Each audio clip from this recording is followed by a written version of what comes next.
What is up, YouTube? It is your boy, Big Cool, coming to you from Colossal Sports TV. Here with a post-fight reaction live Google Hangout. We all know what we witnessed about 30 so minutes ago. Sean Showtime Porter is the new WBC welterweight champion, defeating Danny Swift Garcia via unanimous decision. I already look on social media, Facebook, Twitter. There's some indifference on who they felt should have been a winner. Y'all hit that like button. But I scored the fight 7-5. Shawn Porter, 115, 113. It was a good fight. Of course, people are going to have their difference of opinions about the outcome and the decision. But I think the rightful guy won the fight. Although I wouldn't have argued if it was a draw. You would have had a little bit of argument from me if Danny would have got the decision, but not too much because it was a close fight. It started off with Porter electing to box on the outside, be on his toes. He said he was going to box, in the back in the locker room when he was interviewed by Jim Gray early tonight, and that's what he came out doing. But it was evident that Danny, who looked a weight class bigger than Sean, also had the significant height advantage, 2 or 3 inches, and the reach advantage. Was going to be tough to box from the outside for Porter. So Porter gradually worked his way in and started to work the body. I mean, he went to the body early and often, and as the fight wore on, you seen it. You seen that the effect that the body work did as Danny Garcia was slowing down. His shots wasn't as crisp and sharp and fast as normal. He was missing. He would barely miss that right hand. And then when he was landing the left hook, it was no effect on Shawn Porter. Shawn Porter, we know, has a very good chin. Took Keith Thurman's hellacious shots. Took some powerful shots from Andre Berto. Took some shots from Adrian Granados. And he didn't budge. He may have been buzzed and rocked, but never, ever, ever truly hurt or dropped by those shots. And I think that's a testament to his chin. And Danny Garcia has an excellent chin as well. We all know that. But it was a good fight, man. It was a good fight. A lot of people going into this fight had Danny winning. I myself picked Porter from the get-go. I just felt that his style would give Danny all kinds of trouble, all kinds of problems. That aggressive swarmer type style, the physical strength, the body attack, just the headbutt, just everything that Shawn Porter personifies as a fighter, I thought would give problems to Danny Garcia, and that did. But Danny Garcia definitely had his moments. He was working the body as well. He was ripping shots to the body. He would land that left hook. He would, like I said, he would just miss that right hand. And I know when he go back to watch this fight, he gonna kick himself. He gonna kick himself because he could have, in my opinion, went for it more in the last 2 rounds. That's where he lost the fight at. The fight could have been his had he won those last 2 rounds. He would have won a majority decision, but it would have been a decision that would have been rightful. But he let his foot off the gas. Shawn Porter took advantage of that. Shawn Porter did what he had to do, and now he's a 2-time welterweight champion. He was the IBF champion before losing to Kell Brook, and now he's the WBC champion. And afterwards, IBF champion Era of Truth Spence stepped to him in the ring, challenged him face-to-face for a unification bout next year. And I think that is a fight that makes the most sense right now. Keith Thurman, who was in attendance, has yet to announce his ring return. Speculated that he may return in December of this year. Hopefully that is the case, so he can finally start to knock that rust off and get back into the picture and the flow of things as one of the best welterweights in the world. But the logical matchup next is Shawn Porter versus Errol Spence Jr. And Porter said it. This will be the easiest fight to make. Both guys are advised by Al Heyman, so it shouldn't be any problem. It shouldn't be any problem. Both guys should get, a nice payday. Of course, when you get in these big fights, the bigger the fight, the bigger the payday is. And Shawn Porter seemed confident. He asked Jim Gray, "Do I look worried at the prospects of fighting Errol Spence?" He didn't. But first thing you notice when those two standing next to each other, there's a huge size disadvantage. Difference. Porter, short guy, like 5'5", 5'6". Spence, like 5'9", 5'9.5". Definitely a bigger guy than Porter.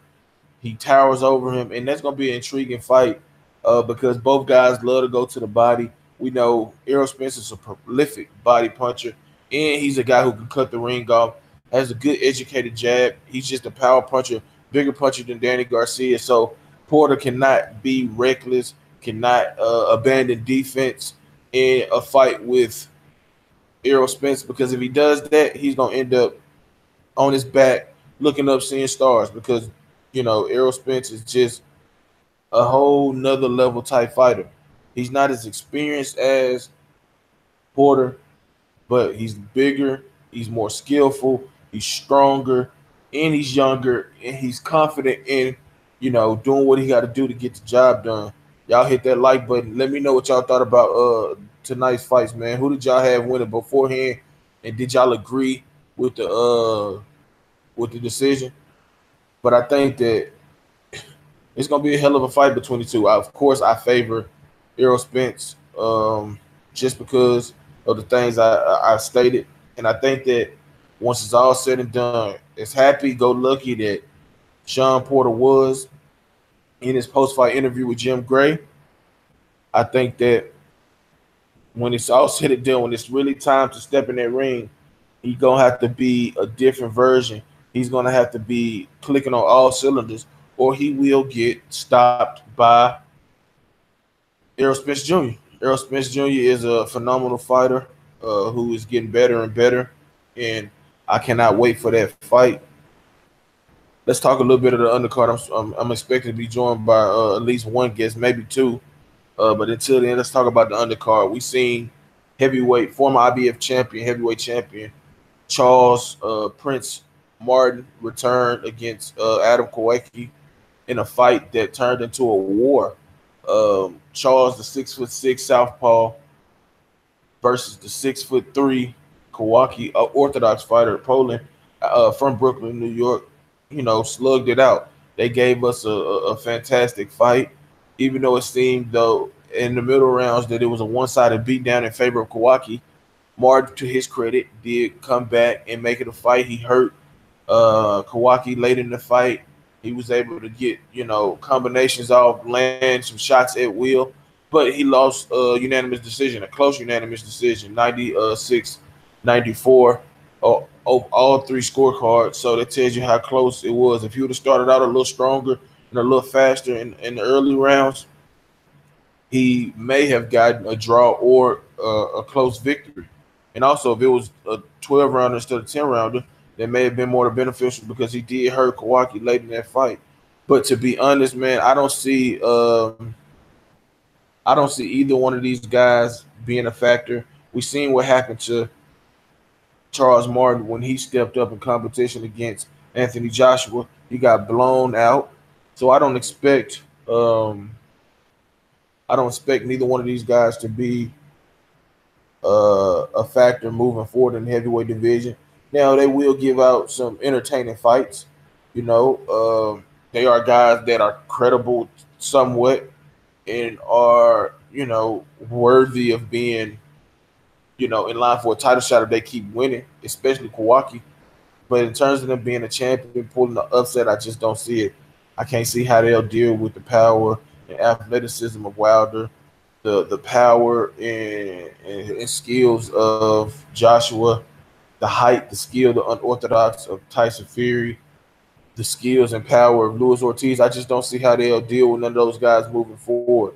But the Joseph Parkers of the world, the Dillian Whites, the Takums, the Chisors, those guys are more so on their level, guys that they have a better chance to compete with.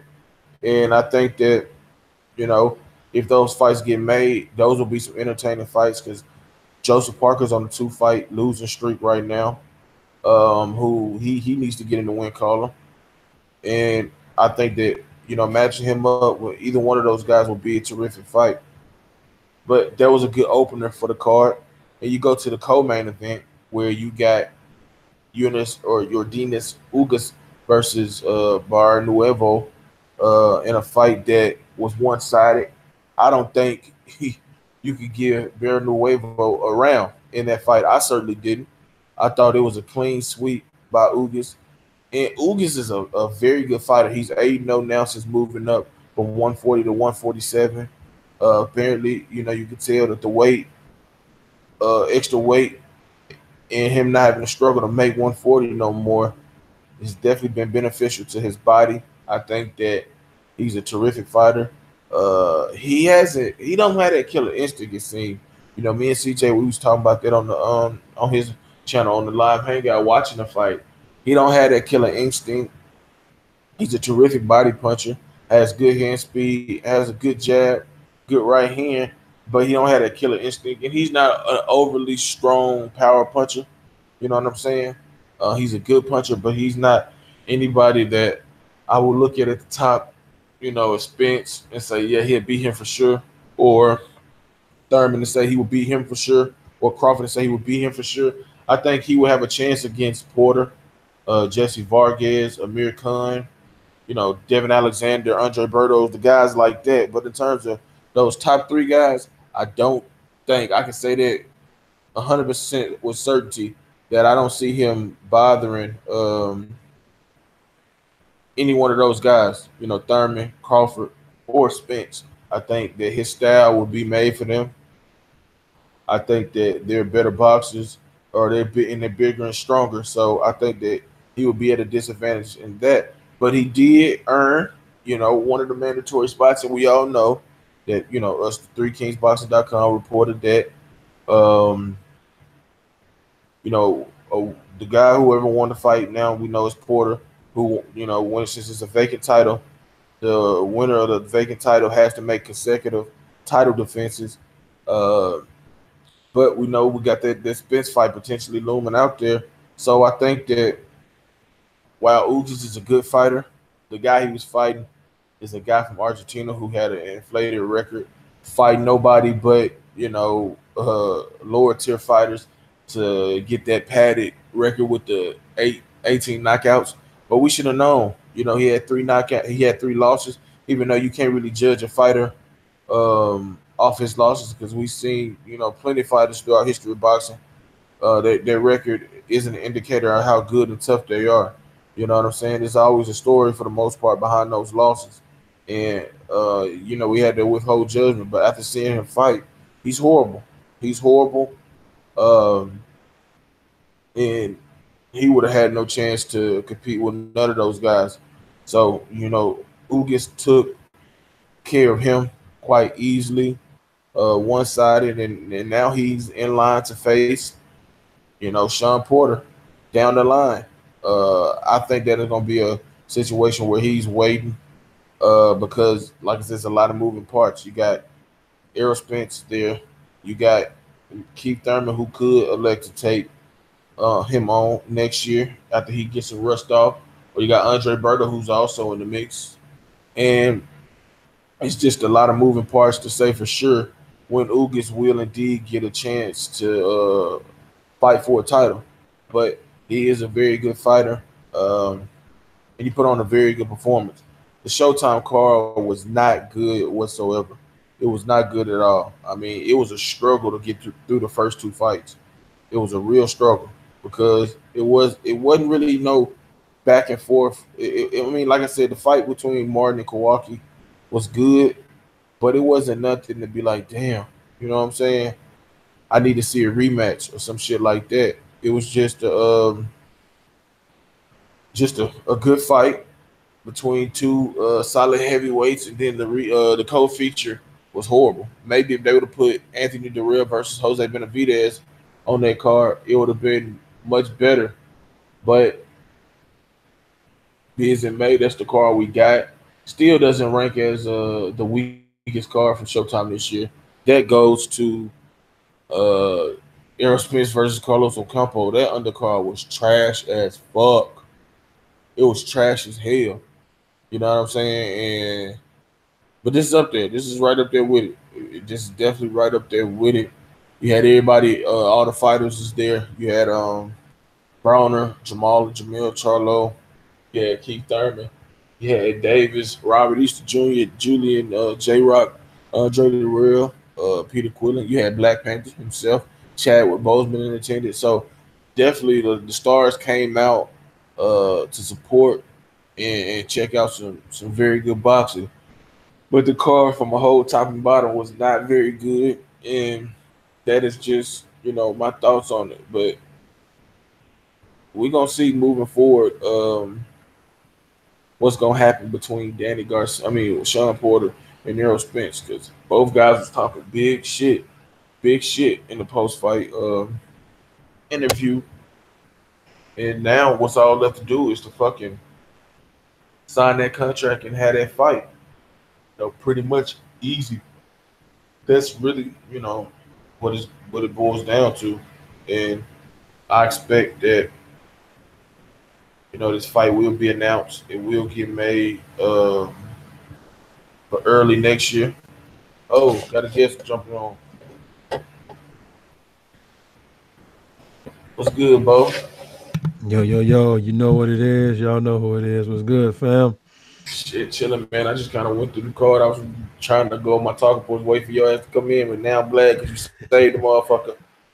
Well, so man, we're gonna start with you. We know we're gonna talk about the main event, but we want to get your assessment on the whole. No, you didn't see the whole card, did you? Nah, I didn't see the whole card. I walked in Well, from work just in time to catch started around about round 3 of the main event.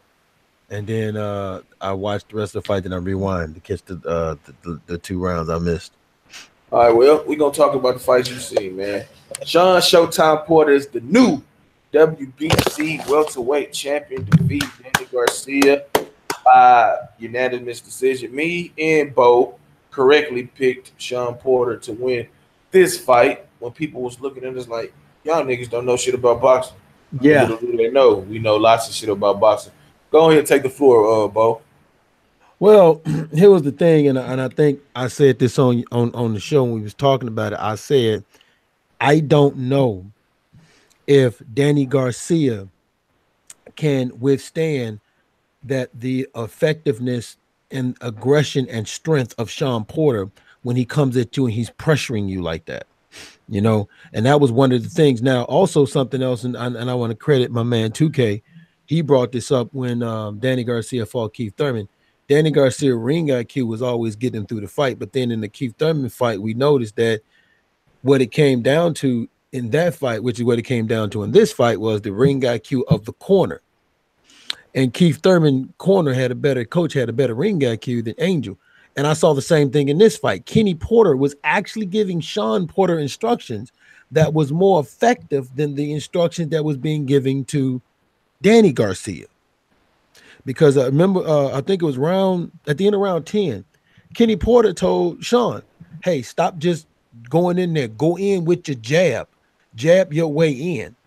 And that's what Sean Porter started doing. And he had a very effective 11th round after doing that, after he listened to his corner. But that was the whole thing for me was, and I even said that what he's going to have to do is switch it up, try to box, then go inside and things of that nature. So that was the only reason why I picked Sean to win, because I've never seen Danny Garcia have to face somebody that from a physical standpoint could kind of bully him around and get up in his chest and bully him around.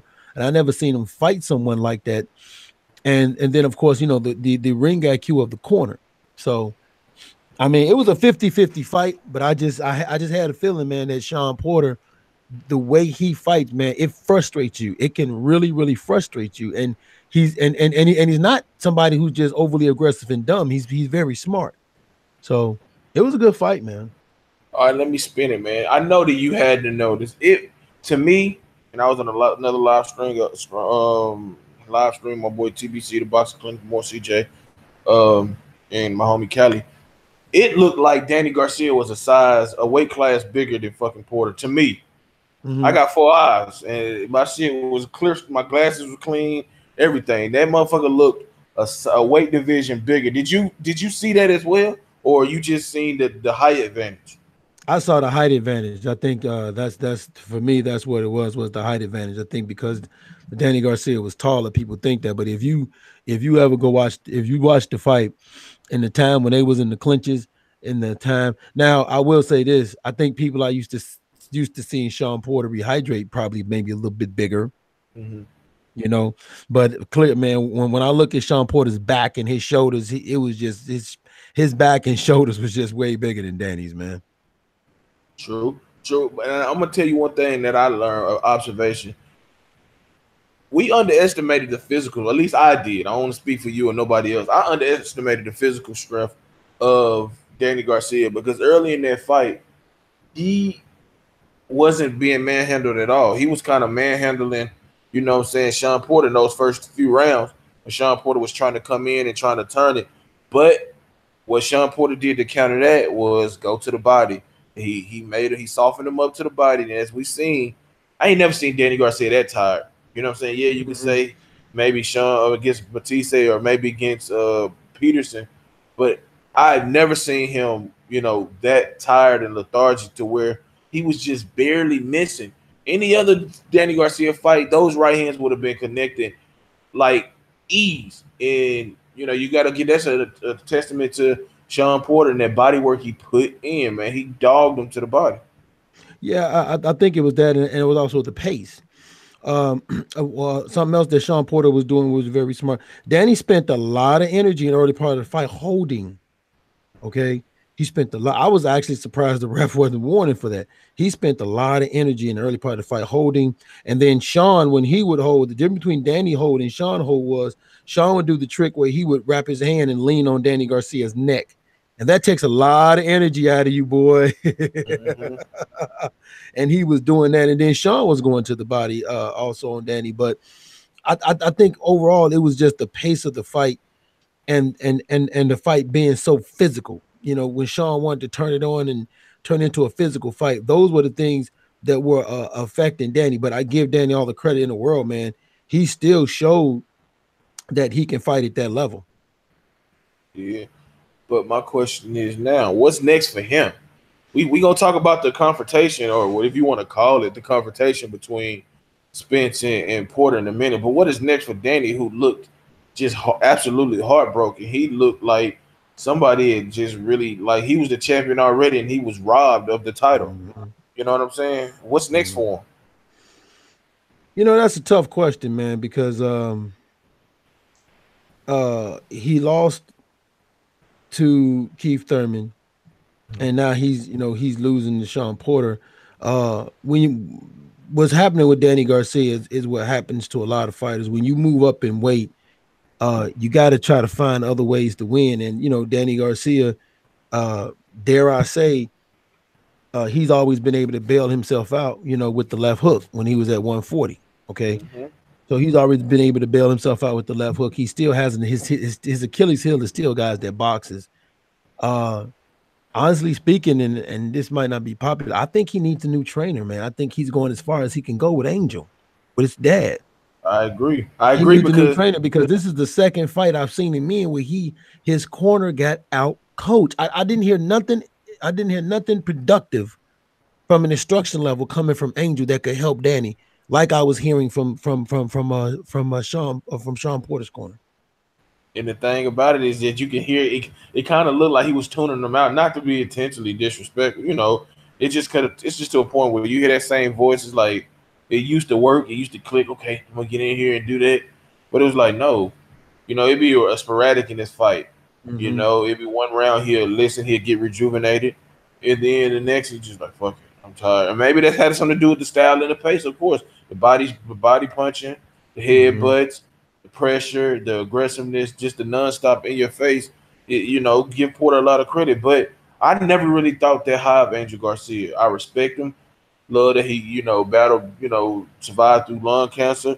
I love that he got Danny where he got him at. But come on, man. If you really break it down, strip him of everything, what is it that he's really giving Danny? You know what I'm saying? At this level. especially at Well, 147. you make a very compelling argument. You make a very compelling argument. A very compelling argument. And all you guys out there, man, whatever fight you guys want to know about, Amanda, congratulations, Amanda Serrano. She won 6 titles, 6 different weight divisions. But all the fights that took place from the UK card, and I think the heavyweight card with Felix Heroic and Amir Mansour. I know I butchered the shit out that name. And all the cards on HBO and Showtime. You guys go to Three Kings Boxing. We got you covered. It's all Yes, there, baby. We got we you do. covered. We do everything every weekend. We covering everything from the smallest. What's the smallest? Was it straw weight? What is it? Yeah. Minimum weight? Yeah. Minimum weight, Minimum weight all to the way heavyweight. to heavyweight. Yep. So Yeah. all the fights that took place this weekend, we got y'all covered. Go to Three Kings Boxing. But you wanted to say anything else, or before we get to that, and I forgot Well, somebody in the UK. I'm just wondering though. See, the hard thing about is if anybody comes in, see, whoever you bring in to train, Danny, going to have to be able to have full reins. And I don't know if Angel Garcia is going to be able to turn that over. And that's going to be a problem. Because he's more of an egotistical type of guy. And not to say that in a negative way. You know what I'm saying? Mm-hmm. I say that being like, and that's with anybody. You know, you Right. guided your son. You know your son better than anybody. You Exactly. guided him to 2 division world titles. You know how to talk to him. You know what I'm saying? Y'all have been through everything. You his father, so of course the connection is there. But if you want your son to continue to ascend up whatever list you feel he's climbing, whether all time great or whatever it may be, you have to realize and do what's in the best interest for your son. You have to kind of, if not give up all the duties, give Mm-hmm. up 25 to 50% of the duties and allow somebody to come in and give him new wrinkles, add some more ingredients to him. Because especially if you're talking about moving up in weight, because I don't think that now, because looking at him at the weigh-in, he did look bad. He looked bad at the weigh-in. His face was sunken in.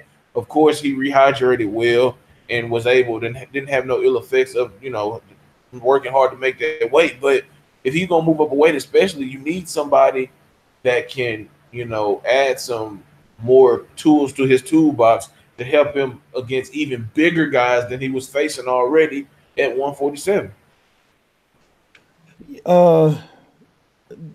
Well, I don't think Danny Garcia should go up in weight. He goes up to 154. Those guys are bigger, they're stronger, and they're harder punchers. I mean, can you imagine a Danny Garcia against one of the a Charlo? Come on, no.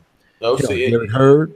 and that's the only thing I think that this is gonna be educated. That because I expect Hurd and Mugaya to be moved up by that time. You know what I'm saying? So Right. that just leaves Jamel, who's not gonna move up unless Jamal moves up to 168 or Jamel just can't make 154 anymore. And you got J Rock, who I would favor, and that could be a big Philly fight. I would favor J Rock in that fight, but it's not out of the question that Danny can't, outbox him. You know what I'm saying? In my opinion. And you got Well, her. hmm. Go ahead. You got your boy Laura, who I would favor, but he's a little up there in age, and both of those guys are counter punchers. So that would be a whoever throw first and can counter you type of match. You know what I'm saying? Yeah, I hear you, but again, man, one of the bigger problems that you're going to run into is that until Danny changes his corner and adapt a new style of fighting, because again, I don't want to say he's a one-dimensional fighter. I don't believe he's a one-dimensional fighter, but I do believe that there's a change that need to be made there. He like in this fight, you can clearly tell he was looking to land the left hook, right?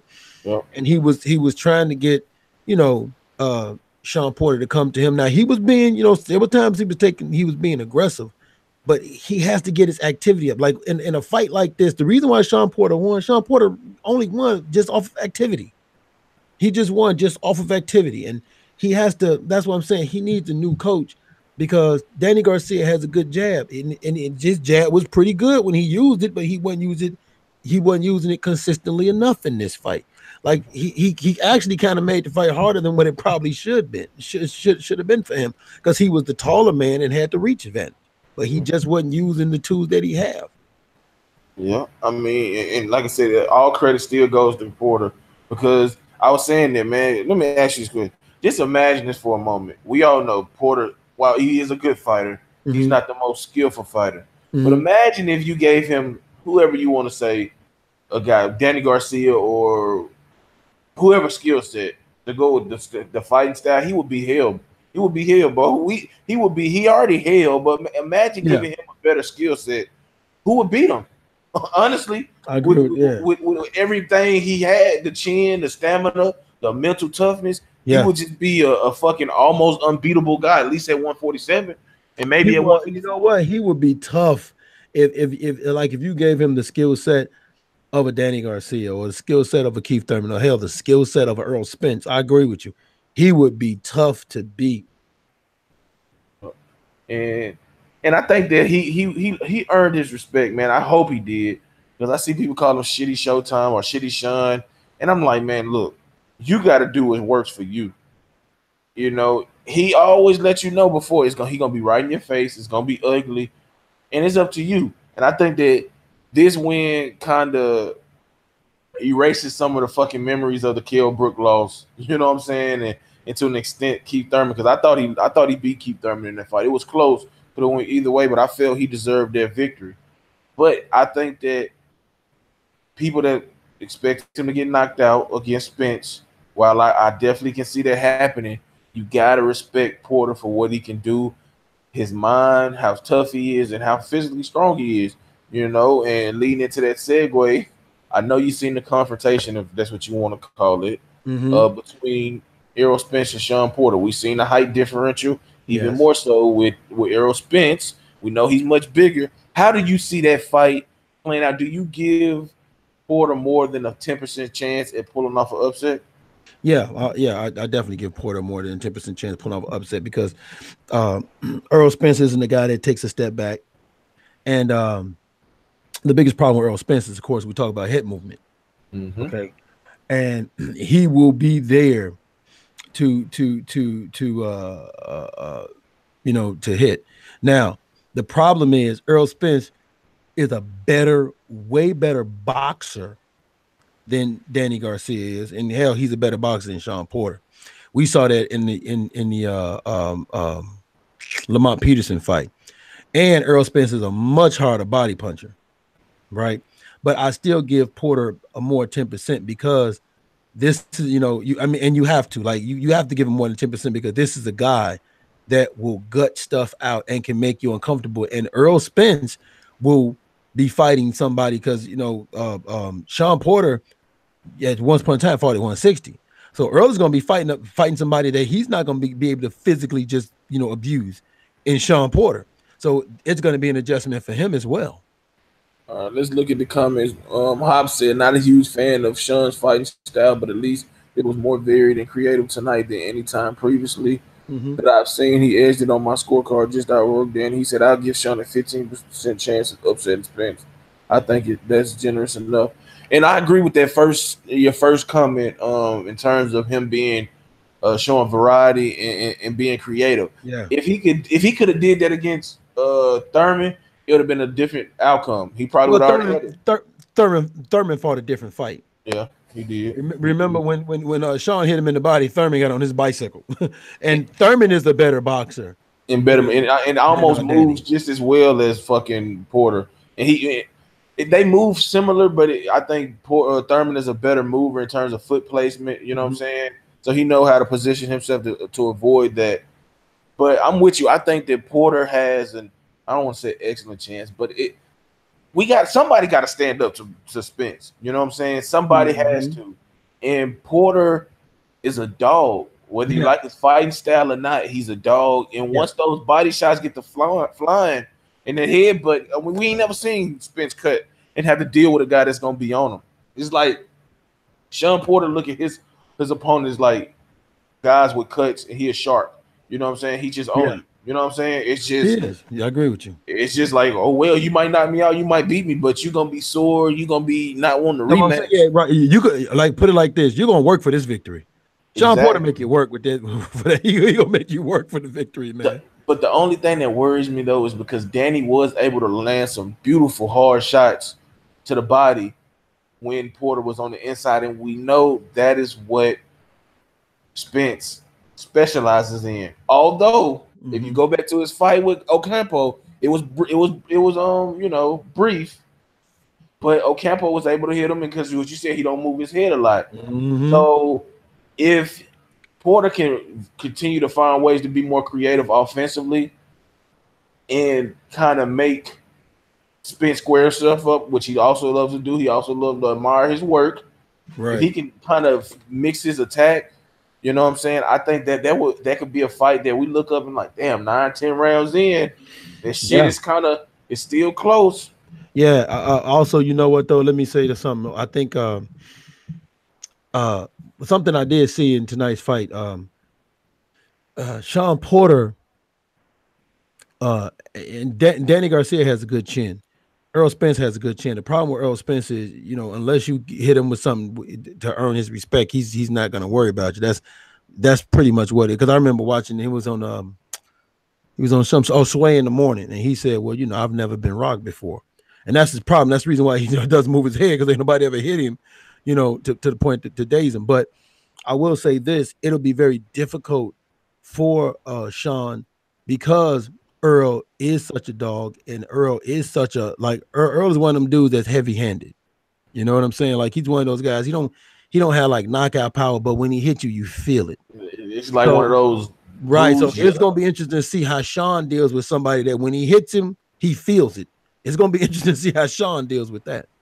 Yeah, and I want to get to Hot, man. He said it's popular to be down on Thurman these days. Not saying you guys, but I think he's excellent and room for him to return to his top form. Now, honestly, I think all of us that the movement, the Associated 3kingsboxing.com, we respect the hell out of Keith Thurman as a fighter. We want him to come back because we think him and Crawford are the true litmus test for Errol Spence.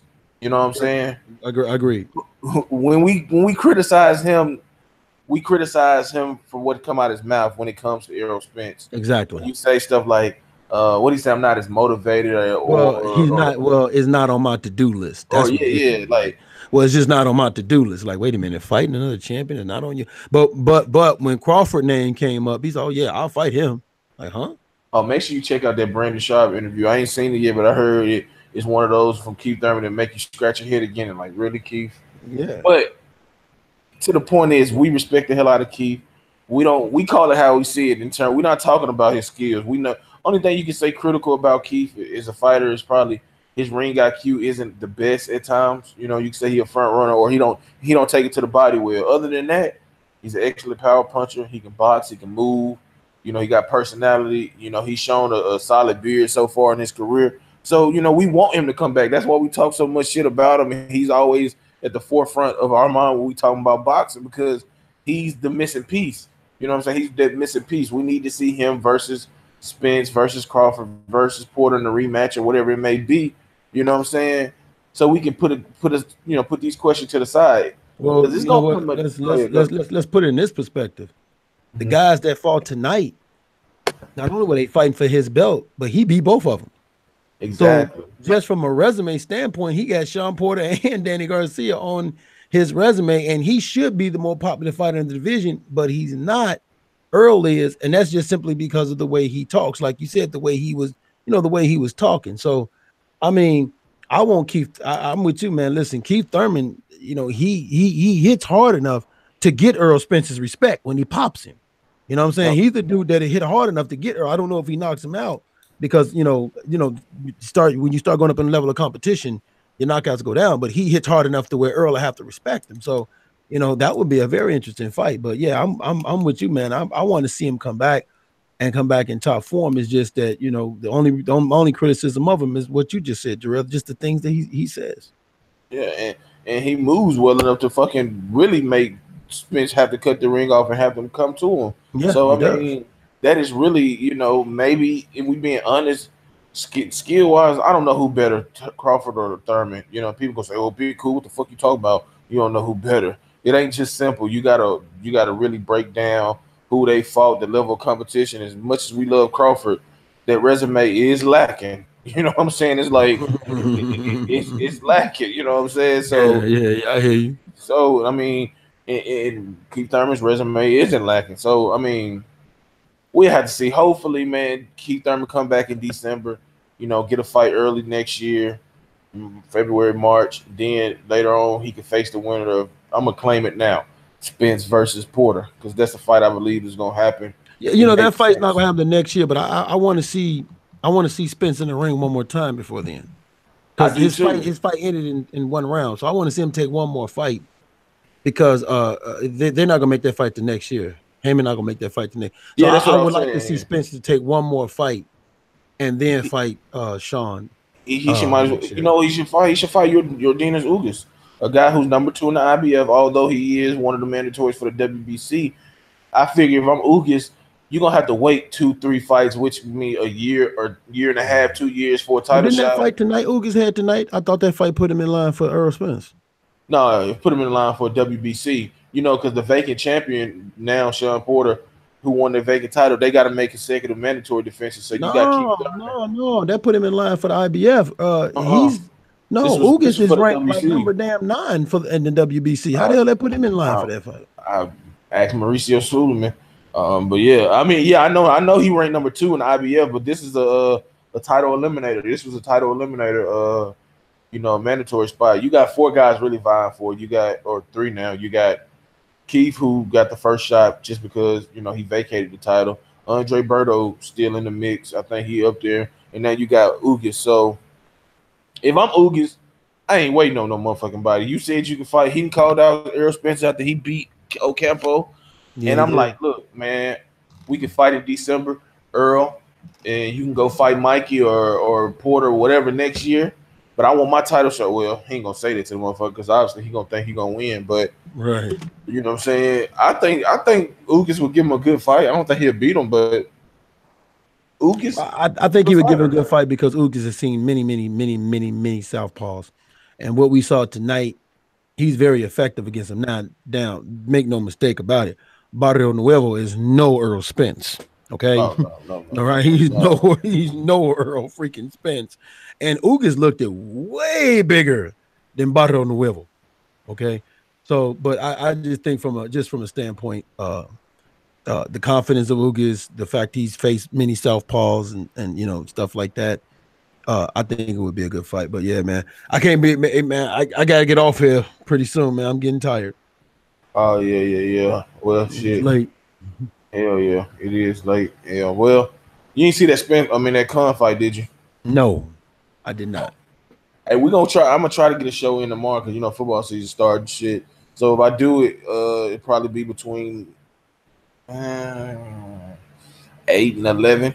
You know what I'm That's saying cool, in the man. Hit me morning. up. So, Yeah, hit me up. Hit me up. yeah, That's cool because like you said, man. I got to get my sports show going. Got to talk some college football. Got to talk this NFL football. So I'll you be gotta get watching back some of the consistent, games man. tomorrow myself. Gotta get back consistent on your channel, man. I know we working with Three Kings, and they did take a lot of our focus, but we need you on the. I need to make appearances on your show. You know what I'm saying? Oh man, I got you, man.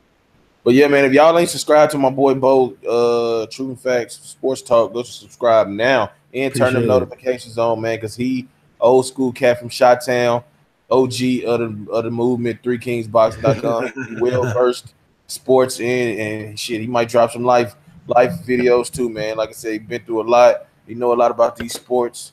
And yeah, make sure y'all subscribe and turn those notifications on, man, and rock it because we all under one umbrella, the movement. threekingsboxing.com. Shout out to everybody, man. Shout out to the LDBC too, man. They're doing their thing over there. Yep, they Uh, are. They are. yeah, you know what I'm saying. We affiliated with them as well. Shout out to my boy CJ from the Boxing Clinic and more. You know, he almost at 7,300 subscribers. And shout out to my homie Callie from the Cali Enigma Show. Shout out to my boy 2K from Prodigy of Boxing Talk, man. Oh That man, channel. hey, shout out to that dude, man, the owner of Three Kings, man. He worked his ass off today with this editing. We did it. We covered every fight, man. So shout out to him for that, man. Every fight, man. Yeah, he the site creator. He the owner, you know what I'm saying, editor and everything. Shout out to Red too, man. He another editor and Michael. Shout out to everybody, man. Yeah, All shout the out to everybody. Yeah, for real, man. We've been putting in work this week, man. and Bo want to shout out his didn't your fiance fight tonight?